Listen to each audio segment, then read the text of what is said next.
Hello and welcome to No Nonsense Metal Reviews. I'm George, and I am joined after quite a gap since our last review, but joined once again by my dad or Phil, honest Phil, whichever you prefer.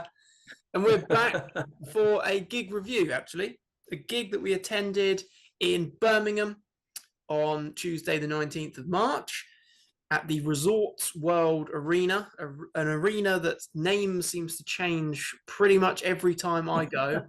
I think that's probably not even a lie. I think the last time I went there, it was called the I think you're right. I think you're right. The Genting, yeah. or something. Genting. I'm sure.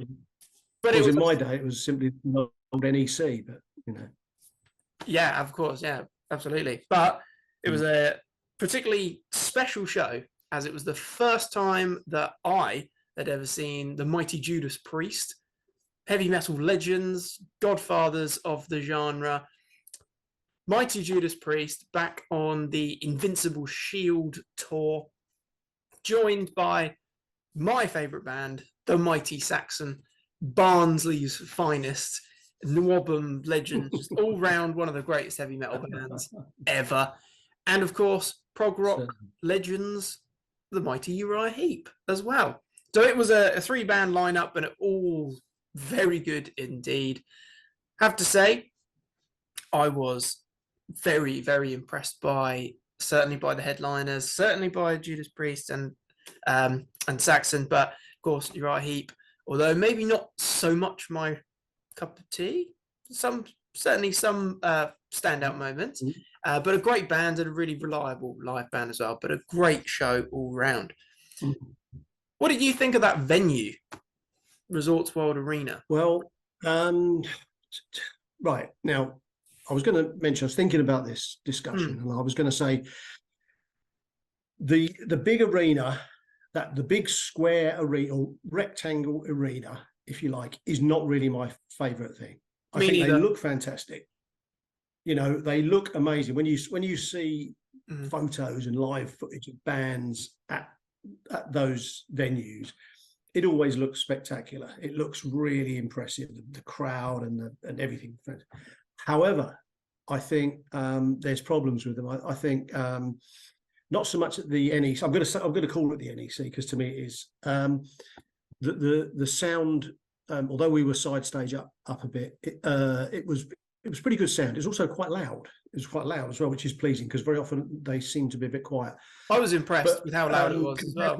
I haven't been to Wembley Arena for many years, but Wembley Arena used to be terrible for the audio, the acoustics, terrible in there. I mean, because it is a shed.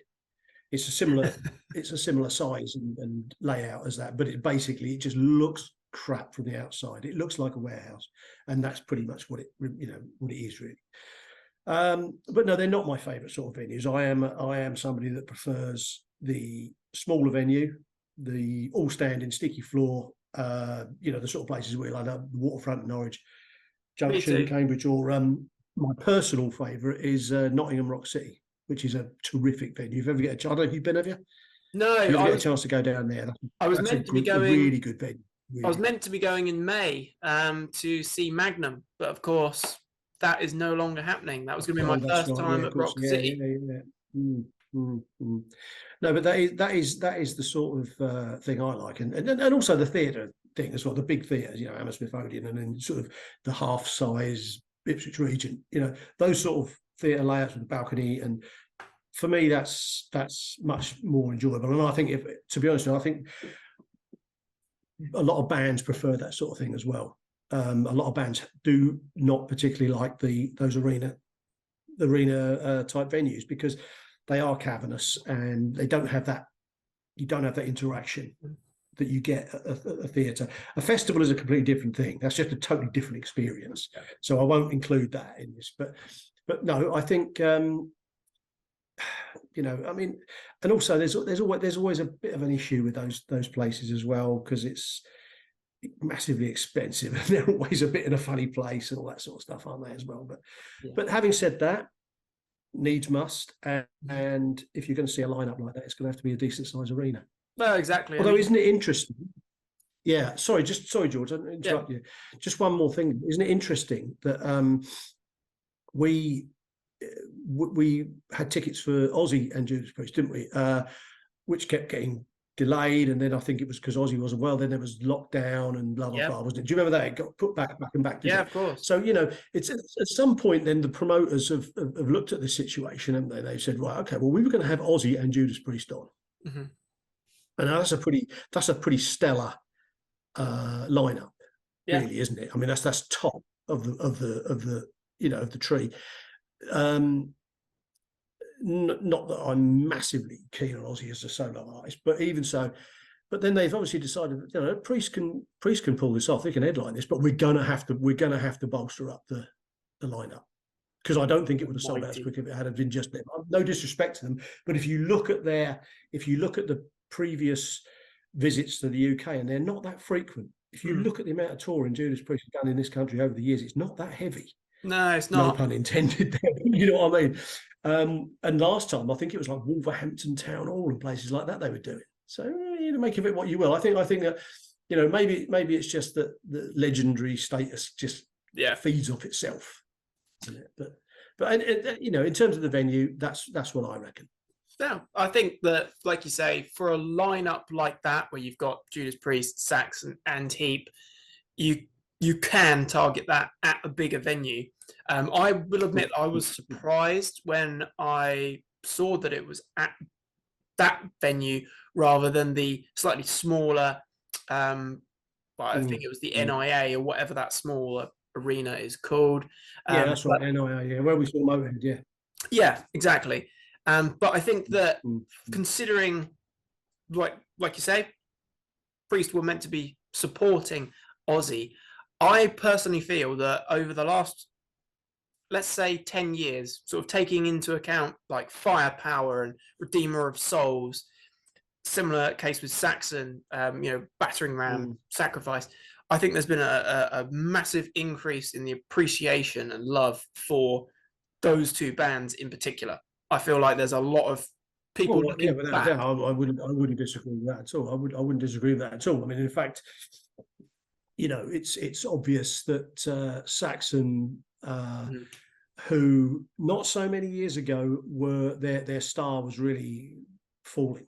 And the venues were small, and it wasn't looking too brilliant. But the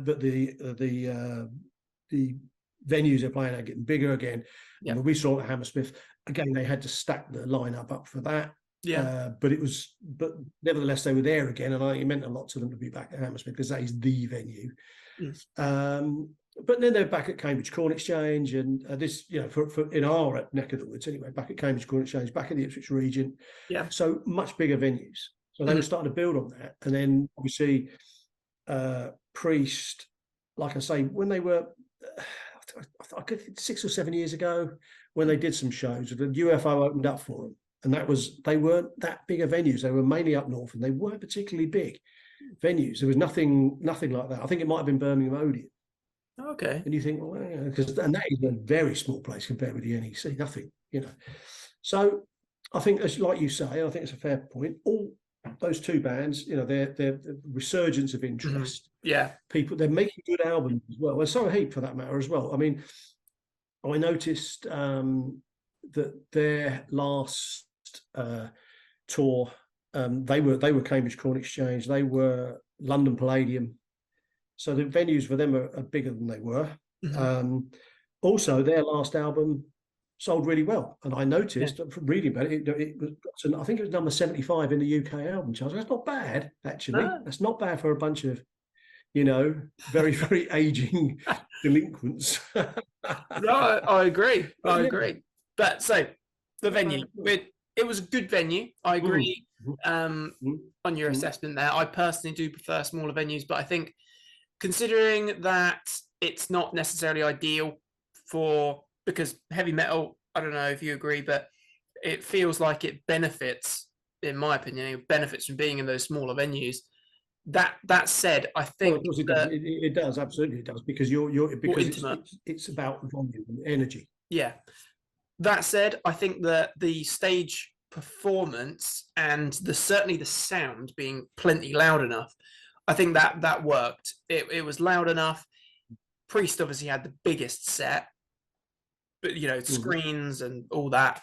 But even Heap, good, their own proper backdrop. None of it seems sort of half measures. Where you go to these big arenas and the support band has basically just got a load of sheets behind them, not even their own proper backdrop. So I think the venue was good, certainly for the lineup. So let's talk about the lineup then. Obviously, for me, it's actually the third time that I've seen Heap. I worked it out. I thought because you've been with me. I'm a bad influence.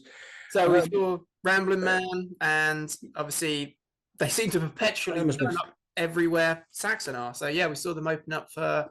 I think as well, actually, they were also on. I think the first year that I don't know if it's the first year or second year that I took you when you were much younger, obviously, to download. They were on the bill, but I don't think we were there in time. I think that we may have missed it, but that would have been number 4. But yeah, would have been.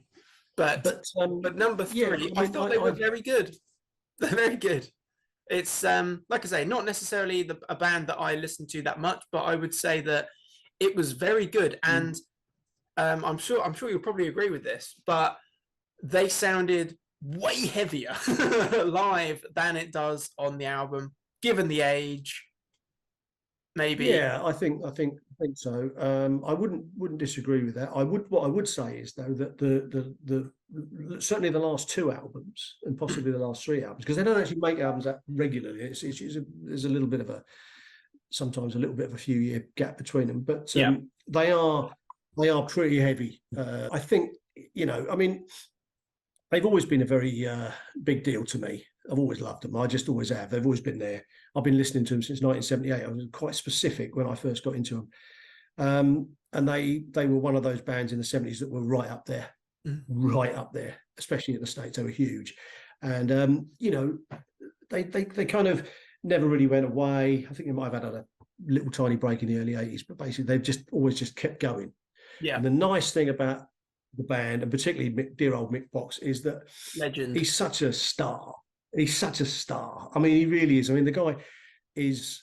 Everybody loves him because he's just a nice. But you can tell, and you just you hear him speaking, and he loves every minute of it. He doesn't. Mick Box could tell you because there aren't too many of those places that he hasn't headlined at some point. They certainly headlined Wembley Arena many times in the 70s, but the fact that they're third on the bill now, so what?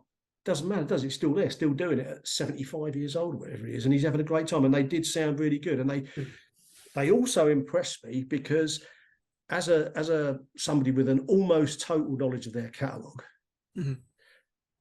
Deep Cut Central really went for it. There was a couple of songs. There's a song called Rainbow Demon off of Demons and Wizards. They played that, and they played a song called Free and Easy off of Innocent Victim. And I've seen Heap loads of times in my life, and I've never heard them play either of those 2 songs. So I thought, wow. And bearing in mind, they only had 35 minutes because Bernie Shaw made reference to the fact a couple of times. He said, they've only given us 35 minutes. Yeah. So how do you think about starting? But I thought they picked the set list well. I thought they went for one off the Graze by Heaven off the Living a Dream album. Then they went for one off the new album, Hurricane. Then they went, like I say, Hurricane from the new album? Yes. That was very good. And they went, that's right. And they went for Gypsy, which was the first album. They always play that one. That's a live favourite. They finished with Easy Living, which is probably the best known track. And I think that, I don't know if there's any others, to be honest with you, because it kind of got through much more than 6 songs, I wouldn't have thought. No. 6, maybe something. Yeah. By the time you've got a little bit of with the audience, you've done it. But I thought they just nailed it because they always do. And the newer guys in the band, the bass player Dave Rimmer and the drummer whose name I can't remember, they fit in really well. And like you said, they pile it on. Great, really enjoyed it. I think the only problem I'm almost bound to say, well, it's a very short set. Yeah, to give them. But what do you expect? You've got 3 bands on the bill. And the danger is that even if you wanted to, to me, gigs that go on too long, I don't I don't know. They should have a natural length. Yeah. And it just, I'm talking about the whole show, not the whole evening, not just the individual performances. I think so. You know, you've got to obviously keep it limited. You know, and if I was them, I'd probably think, well, it's fair enough. I've done an hour's work, and I'm going to get paid for it, and it's great fun. Look at all these people, and we're going to have a great laugh. But no, absolutely no problem at all. Love Mixed Enthusiasm. Love the fact that they just can't wait to get back out and do it again.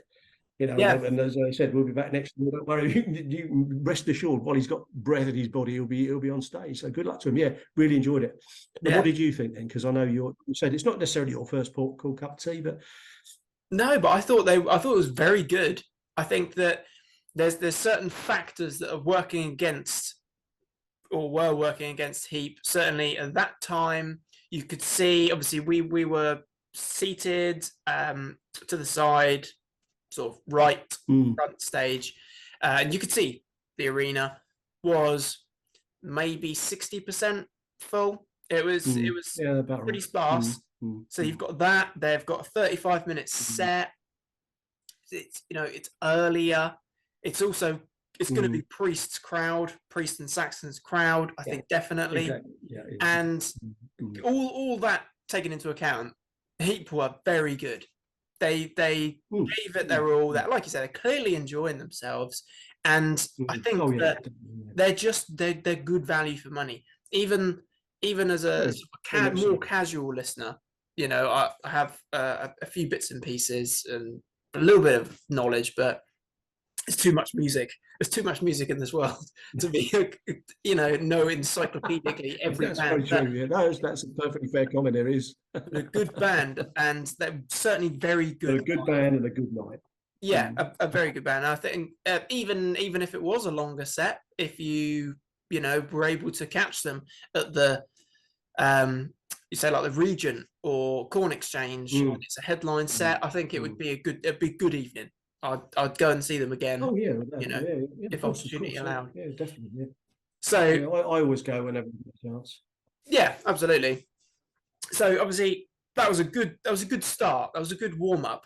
But then we have, for me, the bands that I've gone on record loads of times, and they're the only band that I can distinctly say I love their complete catalogue. I absolutely love it, start to finish.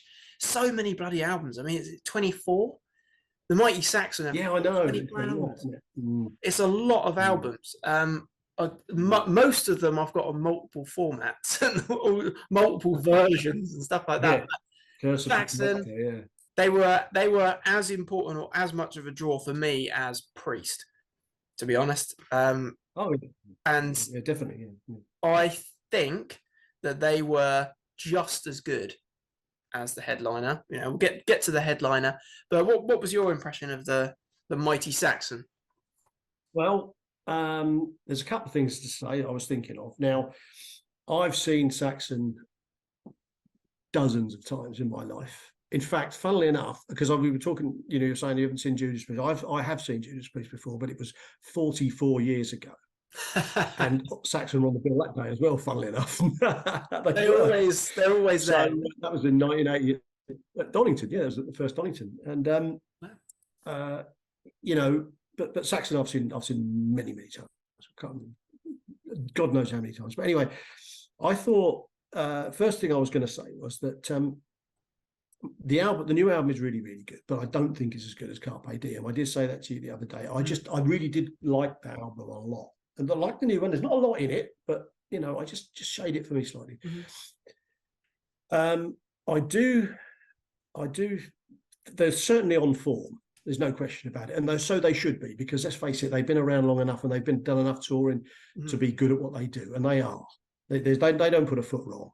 No. Nigel Glockler is a driving drummer, absolutely brilliant. Fantastic.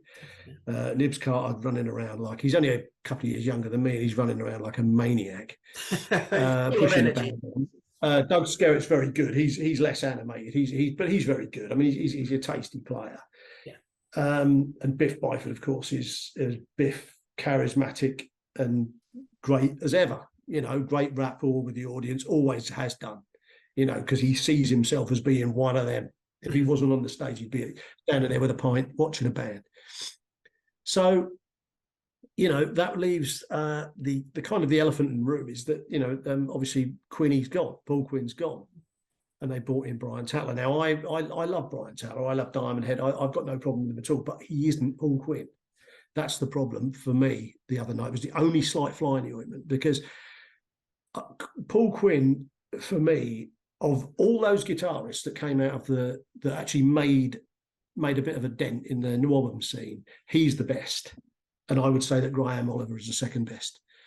I really do think that. And then probably John Sykes. I think both those two guitar players, I think they were, just in terms of being how good you are at playing guitar. I'm not a musician, but I know enough about it to tell. Those two are head and shoulders above anybody else that came out guitar-wise. Certainly Dave Murray and Adrian Smith and people like that. They're just better guitar players, no question. And I do think that it's a shame that Paul's not in the band anymore, but that's not to take anything away. The job that Brian did the other night was really good. There's no problem with that at all. Although I do think, just watching it, the dynamic is that they're now leaning more on Doug. Doug's getting more. Yeah. I think he's got more to do. I really do. But having said that, a terrific set as well. I mean, let's face it, it was great. It's the greatest hit set, wasn't it? Yeah. We get a few new bits and pieces in there, and a couple of things from Sacrifice. We got Sacrifice. Yeah, we had the title track, Sacrifice. Absolutely fantastic. That's right. But other than that, I mean, there was a lot of very reliable tunes that let's face it, you pushing the buttons of a crowd like that, aren't you? Yeah. Really, by giving them Princess of the Night and blah blah blah. Mm-hmm. But yeah, a really good flawless set, which you expect. The only time that I saw Saxon, that we saw them together, when they really clearly didn't want to be there, was when they were on download during the day, and they clearly didn't want to be there. And that's fair enough, because I wouldn't. It was cold and it was just wrong, rainy, really, to be that low down a bit. Right, yeah, horrible, yeah. But other than that, whenever we've seen them, and we've seen them quite a few times together, haven't we? And they've always been, they just deliver. They just deliver. And again, it's like Heep, they always look like they're having a good time. Yeah, definitely. Biff just loves it, doesn't he? He's a natural. He's an absolute natural on stage. That bloke. He was born to be there. And so that isn't always the case. That isn't always the case. Some of them are not. Don't get that impression, but people like him, you do. I really do. I really do think that he's got something. Oh, absolutely. And I agree. It was absolutely fantastic. And that was the 6th time that I've seen Saxon, which isn't bad. If they're there, I'll certainly do my very, very damnedest best to be there. But it was absolutely fantastic. Well, we've got another date with them, haven't we? We've got another date. Stone Dead headliners, long rumored. The rumor machine's been on about it being Saxon since the beginning. I had my money on it being Saxon as well. And I was hoping that you were right on that. I mean, and I looked at it and I thought, well, they because of the way they are, they would probably find it very difficult to say no. A festival in the UK, there's too much for them to say no. Headlining it, they're not going to say no. They can't do it to themselves, I don't think, to be quite honest. I really hope, this is no disrespect, but I really was hoping we didn't end up with something like Wasp, because that was what I was. Not them in particular, but somebody like that, And I've got no major problem with Wasp, but you know what I mean. The mighty Saxon. That's what we wanted. It's night and day, isn't it? Absolute night and day. Yeah, absolutely. But it was. They were fantastic. I think that again, there's the comparison there with Heep. Always good value for money. They're fantastic. Oh, yeah. They absolutely delivered the goods. We had a good length set. I think they were on for about an hour. And I think that it was a decent length of time. Yeah. In that venue, that's going to be one of the biggest venues that's not a festival that they've played in a while. And the crowd were loving it. They got a fantastic response, much more people there than what were at Heep for Heep's set. They clearly were loving it. Like you say, it's a very energetic performance. Saxon really do have, they have a really, it is quite an encapsulating live set. I think it's like when you see a band like Maiden. Obviously, they're a little bit bigger, but it's so energetic and it's gripping. Like you find yourself time is just ticking by, and it doesn't feel like how's it been an hour that you've been sat there, stood there. But I think it's fair what you say about Brian. I agree. Paul Quinn is a legend, and his music, Saxon music, lives on, of course. But I do also think that Brian is, in his own right, he's a fantastic guitarist. Yeah, he's not Paul Quinn, no. But I think it didn't bother me. There wasn't at any point that I thought it's a bit of a shame, because I think Brian, he's a fantastic player.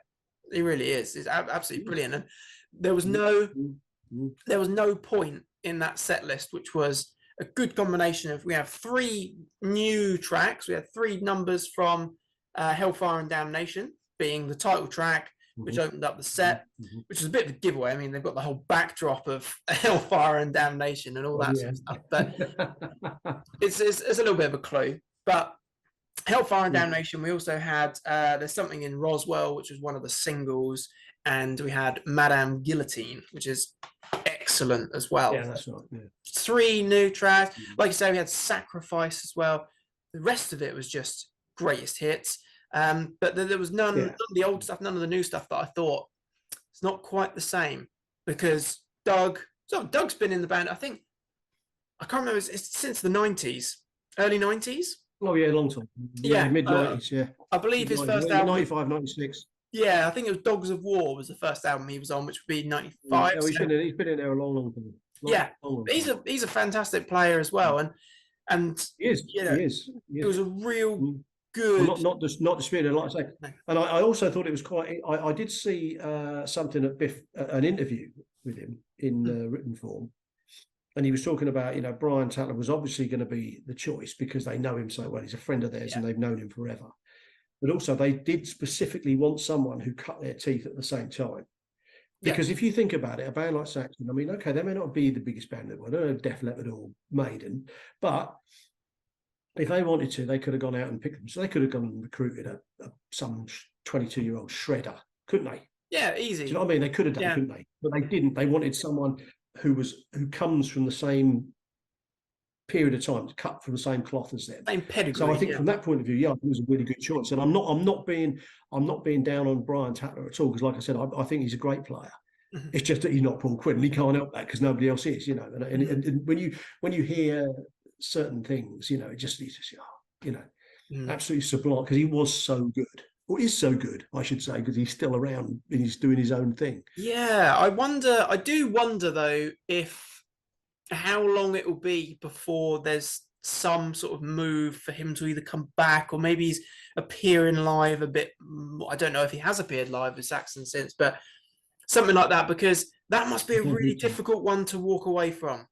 Certainly when Saxon, they're carrying on. There's no slowing down. They got Brian.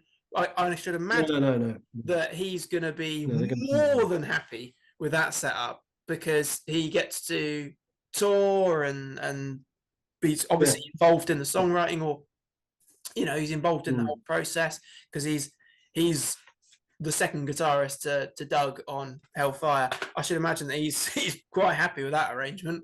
He's got a promotion. Oh yeah, and fantastic. More power to him. Yeah. But all round, I would say that Saxon were fantastic. I mean, pulling out the favourites, the obligatory Wheels of Steel, Denim and Leather, Princess of the Night, which obviously closed the set, and the bands played on. Dallas 1 p.m.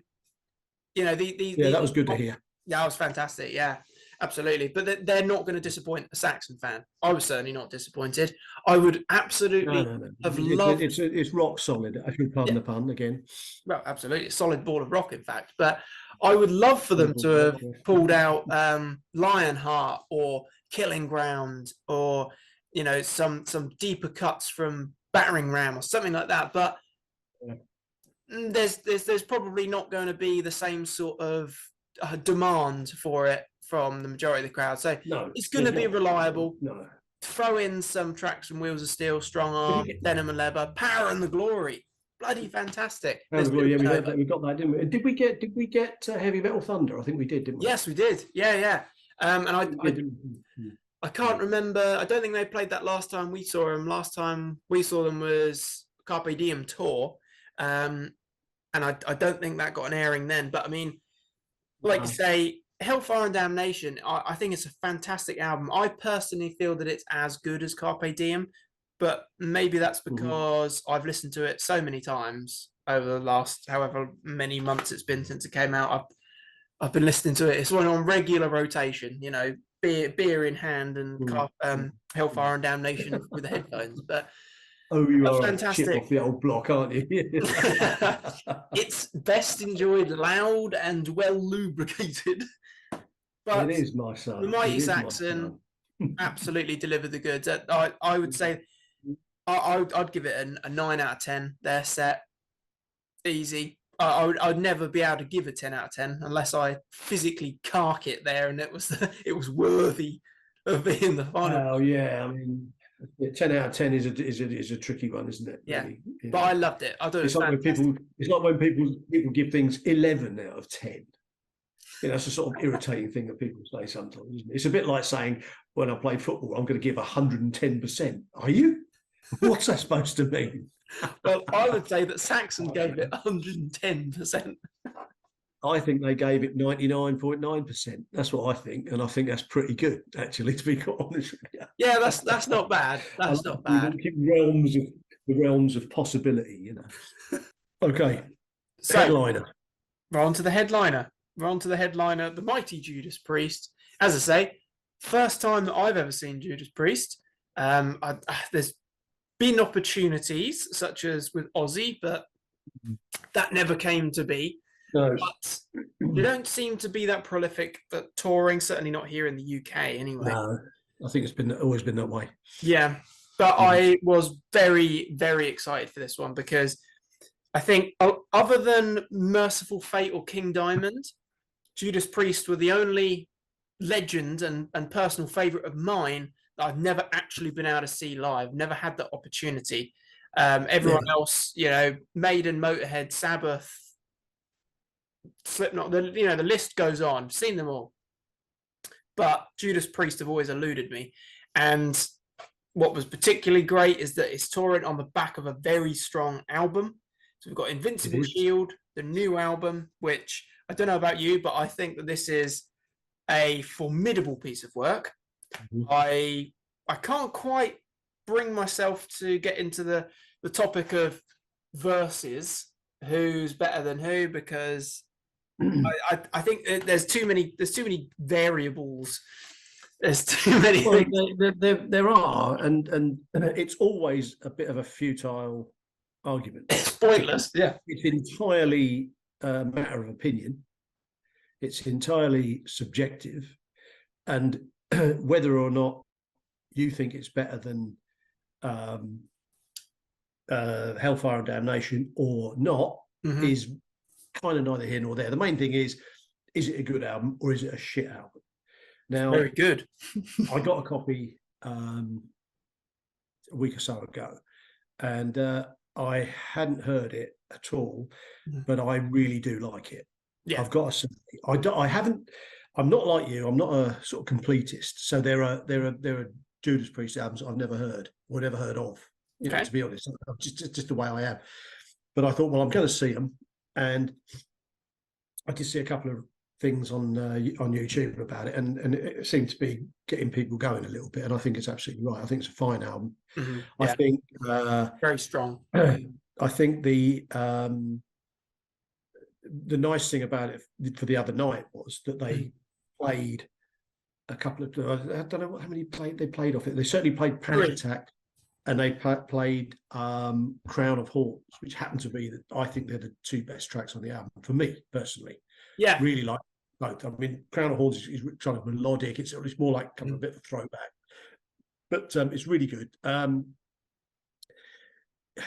think just in terms of I at the moment I'm enjoying listening to it just a little tiny bit more than I was enjoying listening to Hellfire and Damnation. I don't want to sort of upset the apple cart, but I really do. It surprised me it surprised me Yeah. how good it was. I think it is surprising how good it is. And I think that Priest, Priest, just like Saxon, there's a lot of parallels there, that they have both been on such exceptional form over the last, well, certainly with Saxon, I think that since Sacrifice, which I think was 2013, they have been on such a fine form. There's not a duff track, let alone a poor album. Priest, I personally love Nostradamus and the very grand concept album, and I also really like Redeemer of Angel of Retribution. But I think the real standout of the post reunion albums would be Redeemer of Souls, then Firepower, and of course Invincible Shield. These three albums, the most recent three, have been of such exceptional quality.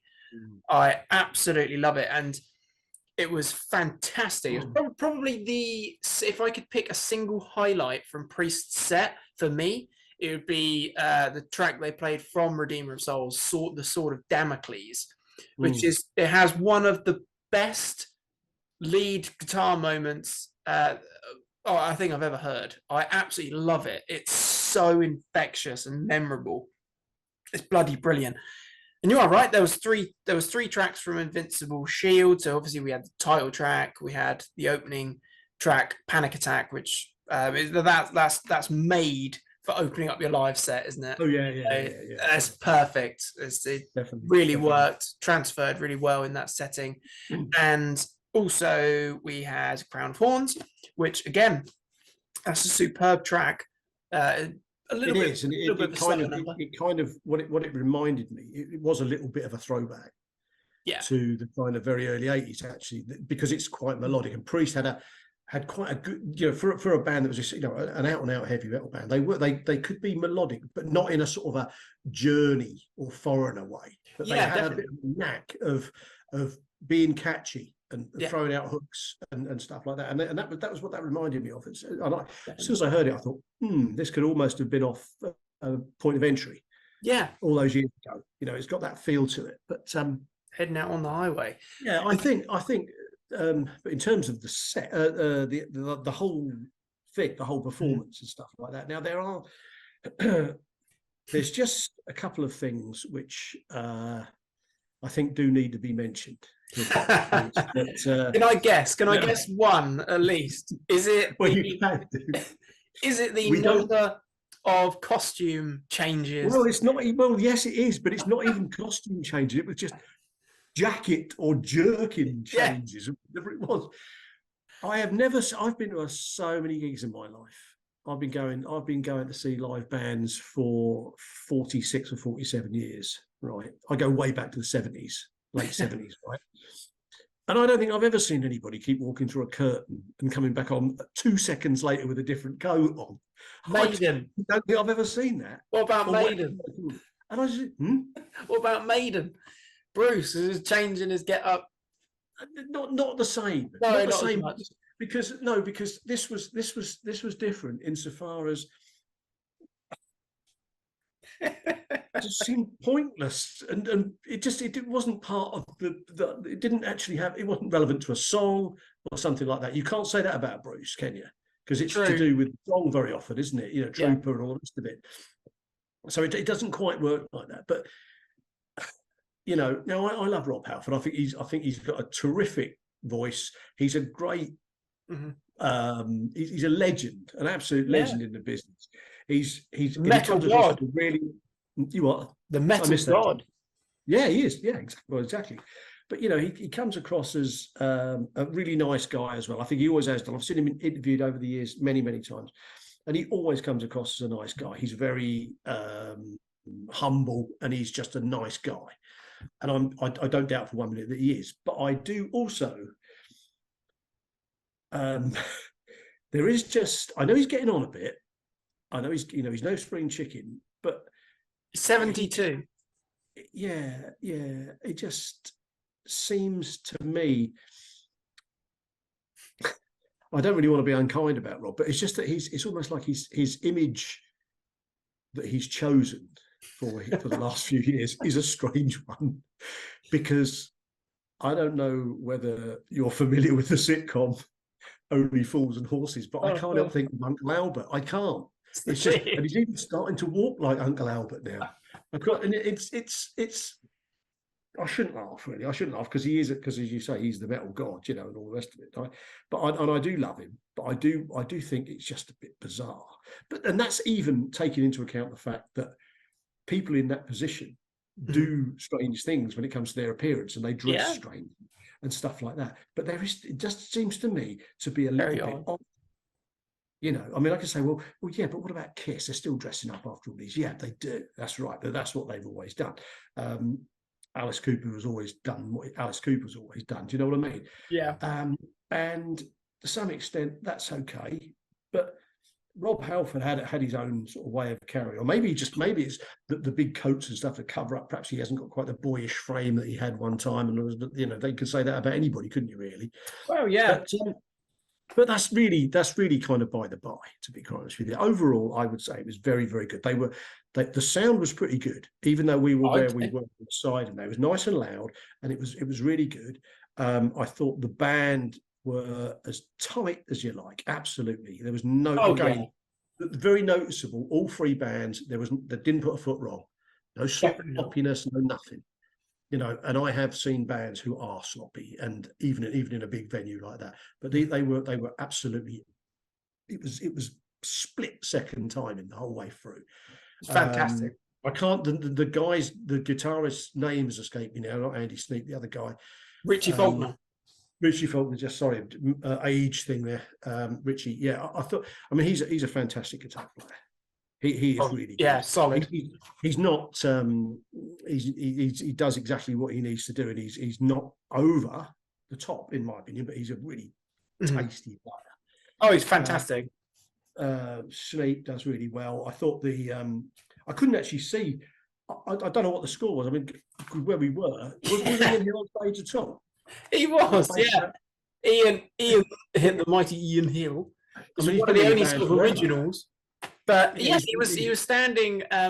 Because I was thinking, well, Ian hasn't come out to the front or anything. I haven't seen him. You know, I thought maybe he was hiding. It was stage fright or something. You know. And the guy on the whole thing was they were really good. It was a fantastic performance, and I think the set list was really good. And you know, they pulled out some things. I haven't seen Judas Priest since 1980.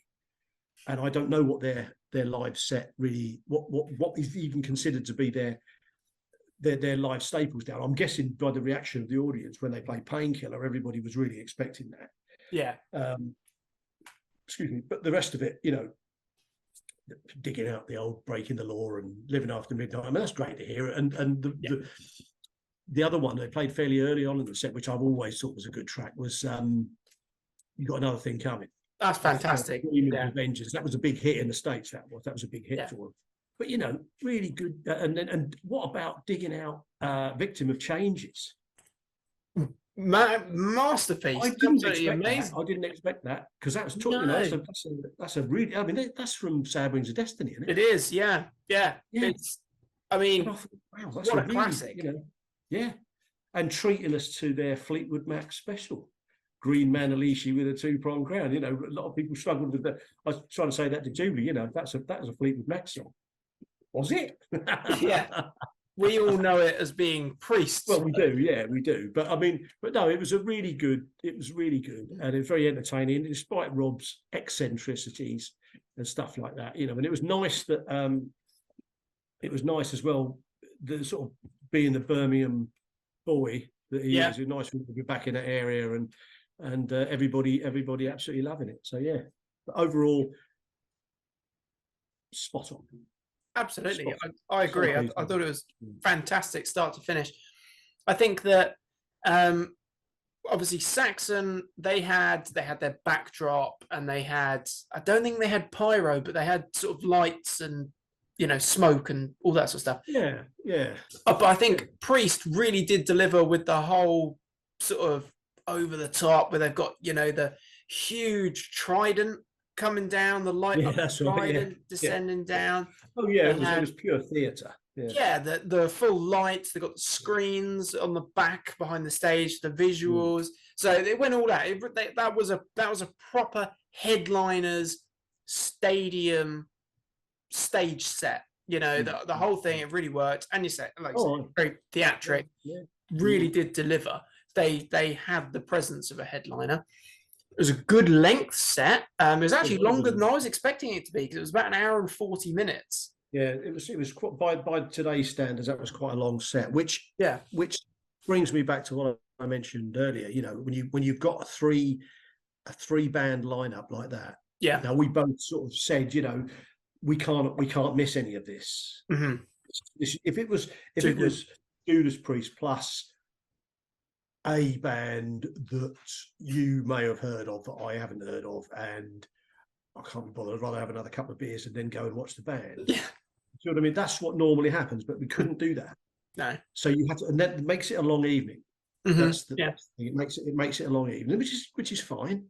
But I have personally speaking, I have a little bit of a attention span thing. So I am. Me too. I'm done.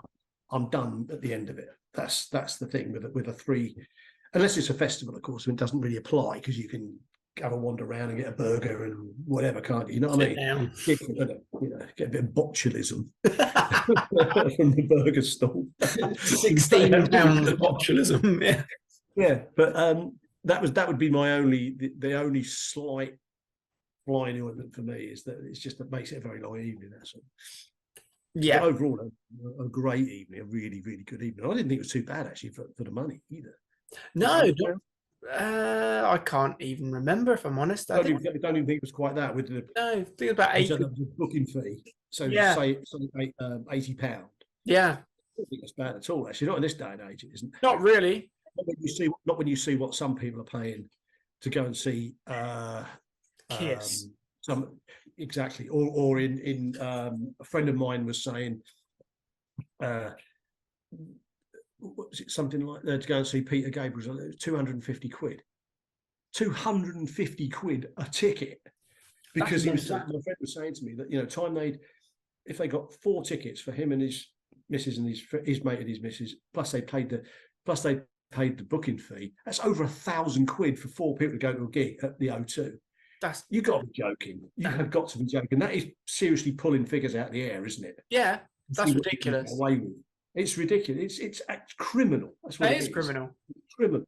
But I didn't think that was a bad price at all. Actually, I thought that was. I mean, admittedly, they get the money back on the beer and that in there, but that's okay, because that's you've got the choice, haven't you? You know, you don't have to go, do you? But I thought the value for money was pretty good. I think absolutely. The whole evening was fine fun. Oh yeah, I mean, the whole thing was fantastic. All round, it was a 9 out of 10 gig. I think that Priest really did deliver. I was very impressed. Not that I didn't expect they were going to be as solid live. You know, I've only ever heard good things about Priest live. It was, you know, it's packed full of classics as well, and that's what I loved. I mean, busting out Rapid Fire from British Steel, fantastic. That was the one I couldn't think of the title. I knew. I also struggled with that, and it was only. Ironically, it was about 4 o'clock in the morning the following day that it suddenly came to mind. I had exactly that experience. I was thinking, I can't think what's called. I've got to check it out. I know it so well. British Steel. Opening track. I think it's the opening track, but Metal Gods. You may well be right. We had. What about Saints in Hell? Yes. Yeah. From Stained Class. I was very surprised. Yeah, actually. I know. Yeah, again, which is a fine album, actually. Yes, I have to say. Oh yeah. That's a superb album. An album that I didn't really get into that much until relatively recently, funnily enough, actually. I always kind of missed that one out a little bit. I tend to jump from Sin After Sin to Killing Machine, and Stained Class was left out. But actually, it's a fine album. Oh yeah, it's absolutely stunning. But you know, there's so many Priest songs that they could have chosen. So many songs. There's 19 albums, I think, including Invincible Shield.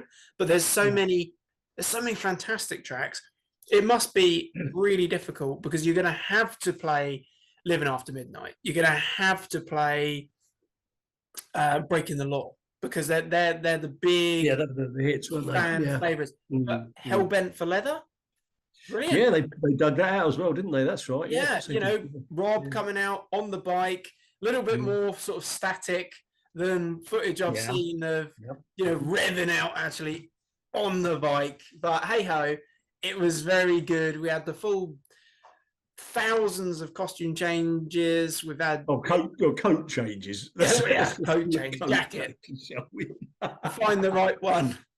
But it was fantastic. I would go, if that was the standard that Priest have set for themselves, I would go and see them again in a heartbeat. And of course, it was nice to see Glenn Tipton come out. Yes, you know, for a couple of numbers, because obviously he's not in great shape, which is no. sad.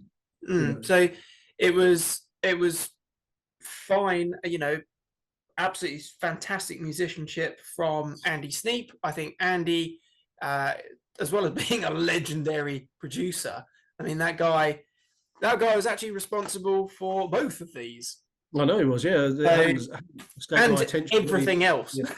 But yeah, exactly. A legend behind the console, you know, behind the dials, but he's also a fantastic guitarist as well.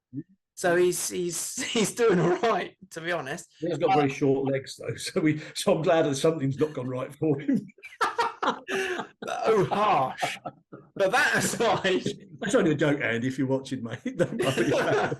I very, very much doubt it. But I doubt it too. But you never know. You never know. Stranger things have happened. But you know, he was fantastic, a brilliant shredder, and I think that there was little nods. I don't know if you picked it up as well, but obviously we did have Glenn Tipton come out on stage for, I believe it was Metal Gods and Living After Midnight, the closing two tracks. But where you've got Andy and Richie standing next to each other, they're doing the classic Tipton and Downing sort of, you know, grooving along, twin guitar, and little things like that.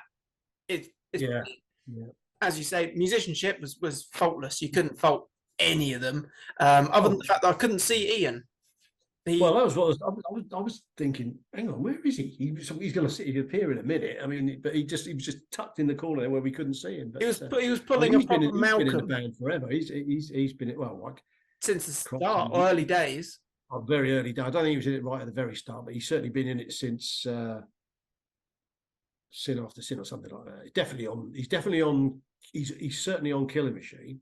I feel like he was on Sad Wings, but I wouldn't like to say off the top of my head, so I'm going to have to check myself. But what I did think was quite good was the little bit of interaction. Yeah, Ian Hill was on bass on Sad Wings. Oh, he was. Okay. Right. A little bit of interaction from Scott, drummer. Yeah. That was quite nice as well. And actually, there's that I just reminded myself of something else that I thought was a real treat, and that was Scott Travis. Sorry, Travis. Not being subjected to the 5-minute drum solo or guitar solo or bass solo. That was also nice. There was no filler. It was just right across the board, actual delivering the goods. Well, which was true of everybody, actually, wasn't it? We didn't get that from anybody, did we? No. But I mean, we the same venue we saw Sabbath there. Yeah, that's what we did, didn't we? Yeah. Trying to think. Definitely saw Whitesnake. That was in 2013. That was long time ago. It was. I remember. I was looking at it the other day. It's just over 10 years ago. December 13. It was. It was. Yeah, I've still got my shirt, which was about 20 quid, and now they're like 40 quid. But, I can't remember what I was saying. No solos, no drum solo, no solos. So we saw Whitesnake. We saw Whitesnake there. We saw Def Leppard there. Yeah. Pretty sure that all of them have had enormous, protracted solos of some description. None of that. Well, they did. They certainly did. When we saw Whitesnake, because if you remember, they were doing a lot of that purple material, weren't they? That when they'd done that purple album, and they did a track called "You Fool No One" off of Burn, and you know that's going to have the drum solo in because it always did, and that's when you sort of spirits start dropping. And Tommy Aldridge, he can't help himself, you know. So, but I'm not. I've never really been a fan of it. I've never been a huge fan of it. I felt it's a bit self-indulgent and a little bit like, okay, all the rest of the boys want to go off and have a drink and a fag or whatever. Mm-hmm. That's fair enough. But it just goes on and on and on. I mean, yeah, geez, so many times that's spoiled it for me. Yeah, but we didn't get any of that. It seems to be. I think it's less of a thing these days, to be honest with you. It's just maybe it's the sort of the legacy bands don't do it because they simply can't stay out there that long. You know, they need to get back into they need to get to the toilet. It's too long to be out there. Oh God. They can't remember where they are. Rock and roller, Ian Hill. So he has been there since the start. Oh, yes. Right, all right. Okay. Right from the start. Well, I stand corrected. I'm mixing up the drummers. Dave Holland was in it. He was the original drummer, I think, wasn't he? Then it was Les Binks. I don't know what happened to Les Binks, actually. He might be. I don't know if he's. Don't know. I'm not sure.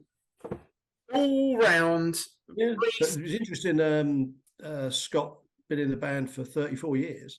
Yeah, it's been a long time. Long time. Long time. Yeah. But a great drummer. Oh, yeah. Yeah, solid. But overall, Priest were fantastic. I think they definitely deserve that bigger venue arena headlining slot. They wouldn't dispute that at all. And I'm glad it was sold out. I'm glad everybody had a good time because they look like they were. And it's quite a nice atmosphere these days. I mean, if you'd have been seeing Judas Priest 40 years ago, you know, that would have been, you know, you'd have been crushed and you'd have been deafened and sweat and fag smoke everywhere. And what am I talking about? That's great. Yeah, that's what it's all about. Living the dream. Yeah. No, it was all round, as I say, a 9 out of 10 show easily. It was one of those benchmark kind of arena shows anyway. I would go and see any of those bands again in a heartbeat, personally. Oh, yeah, absolutely.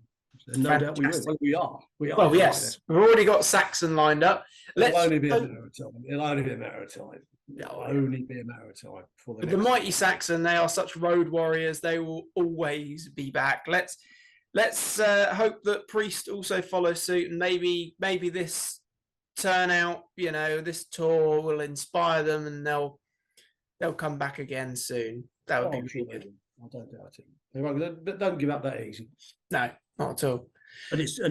And whether or not Uriah Heep will be back on the road again is a very, very silly question because they can't do anything else. They will be back. They'll be off to Bolivia or somewhere shortly, that no doubt, because he's always going on about that. He said, yeah, well, you know, we played in Chile and then we played in, what was it they played in the Faroe Islands, for Christ's sake.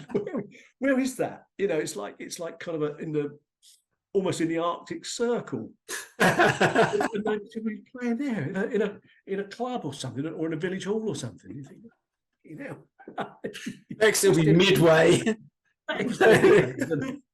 going through all the Pacific Atoll Islands. Yeah, I know, incredible. But yeah, no, good luck to him. Certainly beats working, doesn't it? Certainly does. But there you have it. An excellent gig. I'd recommend, if you get an opportunity, check out any of those bands. Solid as a bleeding rock. Also, some particularly strong recent efforts. I don't have. Is it Chaos and Colour? Chaos and Colour, yeah. Yeah, fantastic. Yeah, well worth checking out. Don't have a copy myself. Very, very fine album. There's not all three of those albums that those three bands have come up with have been absolute stonewall. Yeah, you know, successes. So that's really good. Fantastic stuff. So were you there? Were you catching them on another date? What are your thoughts on the latest releases? Are they crap? Are they killers? Interested to hear thoughts and opinions as always. But thank you very much for watching our humble review.